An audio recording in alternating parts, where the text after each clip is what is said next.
ರಾಜ್ಯದ ಹಲವೆಡೆ ನೀರಿನ ಕೊರತೆಯಿಂದ ರೈತರು ಕಂಗಾಲಾಗಿದ್ದು, ಇತ್ತ ದಾವಣಗೆರೆ ಜಿಲ್ಲೆಯಲ್ಲೂ ರೈತರು ಸಂಕಷ್ಟಕ್ಕೆ ತುತ್ತಾಗಿದ್ದಾರೆ.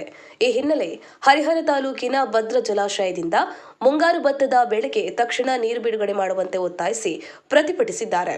ಜಿಲ್ಲಾ ರೈತ ಮೋರ್ಚಾ ಮಾಜಿ ಸಚಿವರು ರವೀಂದ್ರನಾಥ, ಕರ್ನಾಟಕ ರೈತರ ಸಂಘ, ಹಸಿರು ಸೇನೆ ಸಂಘ ಸೇರಿದಂತೆ ಹಲವಾರು ರೈತಪರ ಹಾಗೂ ರೈತ ಸಂಘಟನೆಗಳು ಸೇರಿ ರಾಷ್ಟ್ರೀಯ ಹೆದ್ದಾರಿ ಬಂದ್ ಮಾಡಿ ಬೃಹತ್ ಪ್ರತಿಭಟನೆ ನಡೆಸಿದ್ದಾರೆ. ಎಸ್ ಅಜ್ಜಯ್ಯ, ದಾವಣಗೆರೆ. ಜೈ ಭೀಮ್ ನ್ಯೂಸ್ 24x7 ಇದು ಬಹುಜನರ ನ್ಯಾಯಕ್ಕಾಗಿ. ಯಾಕೆಂತೇಳಿದ್ರೆ ಇವತ್ತು 175 ಅಡಿ ನೀರಿರ್ತಕ್ಕಂಥ ಈ ಸಂದರ್ಭದಲ್ಲಿ ಮಳೆಗಾಲಕ್ಕೆ ಕೊಡಬೇಡಿ, ಬೇಸಿಗೆಗೆ ನೀರು ಕೊಡಿ ಅಂತ ನೀವು ಅಹವಾಲನ್ನು ಸಲ್ಲಿಸ್ತಾ ಇದ್ದೀರಿ.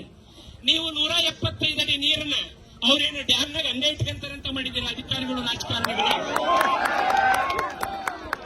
ನೀವು ಯೋಚನೆ ಮಾಡಬೇಕು, ಇದರಿಂದ ಎಂತ ಷಡ್ಯಂತ್ರ ಇದೆ ಅಂತ ಹೇಳಿದ್ರೆ ನಮ್ಮ ನಿಟ್ಟೂರ್ನ ಮಹೇಂದ್ರ ಇವತ್ತು ಅವ್ನು 5ನೇ ಕ್ಲಾಸ್ ಓದಿಲ್ಲ, ಒಂದ್ ಮಾತನ್ನ ಹೇಳ್ದ. ಅವ್ನು ಈಗ ಮಾತನಾಡ್ಬೇಕಾದ್ರೆ ಏನು ಟಿವಿ ಡ್ಯಾಮ್ ಒಳಗೆ ಇವತ್ತು 5 ಜನ ಮುಖ್ಯಮಂತ್ರಿಗಳನ್ನ ಕರೆಸಿ ಈ ರಾಜ್ಯದ ಮುಖ್ಯಮಂತ್ರಿ ಡಿ.ಕೆ. ಶಿವಕುಮಾರ್ ಅವರು ಅಲ್ಲಿ ಕಾರ್ಯಕ್ರಮ ಮಾಡಿರಲ್ಲ, ಅವತ್ತೇ ಡಿ.ಕೆ. ಶಿವಕುಮಾರ್ ಮತ್ತೆ ಪಕ್ಕದ ರಾಜ್ಯದ ಮುಖ್ಯಮಂತ್ರಿಗಳ ನಡುವೆ ಒಂದು ಒಪ್ಪಂದ ಆಗ್ತದೆ.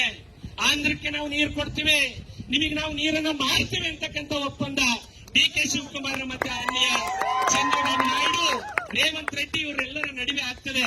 ಇವತ್ತು ಯಾವ ಪರಿಸ್ಥಿತಿಗೆ ನಮ್ಮ ಡಿ.ಕೆ. ಶಿವಕುಮಾರ್ ಇದ್ದಾರೆ ಅಂತ ಹೇಳಿದ್ರೆ, ಭದ್ರಾ ನೀರನ್ನ ಆಂಧ್ರಕ್ಕೆ ಮಾರ್ಕೊಳ್ಳೋದು, ಕಾವೇರಿ ನೀರನ್ನ ತಮಿಳುನಾಡಿಗೆ ಮಾರ್ಕೊಳ್ಳೋದು.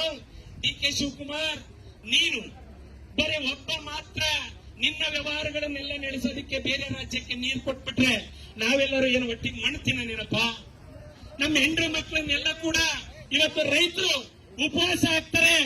ನಿನಗೆ ಅರಿವಿರಲಿ, ಇವತ್ತು ನಿನ್ನ ಒಳ್ಳೇದಕ್ಕೆ, ನಿನ್ನ ವ್ಯವಹಾರಕ್ಕೆ, ಇವತ್ತು ನಿನ್ನ ವ್ಯವಹಾರಕ್ಕೆ, ನಿನ್ನ ಒಳ್ಳೇದಕ್ಕೆ ಇವತ್ತು ನೀನು ನಿನಗೆ ಬೇಕಾದಂತ ತೀರ್ಮಾನಗಳನ್ನು ತಗೊಂಡ್ರೆ ನಮ್ಮ ರೈತರು ಇವತ್ತು ಏನಾಗಬೇಕು ಹೇಳು.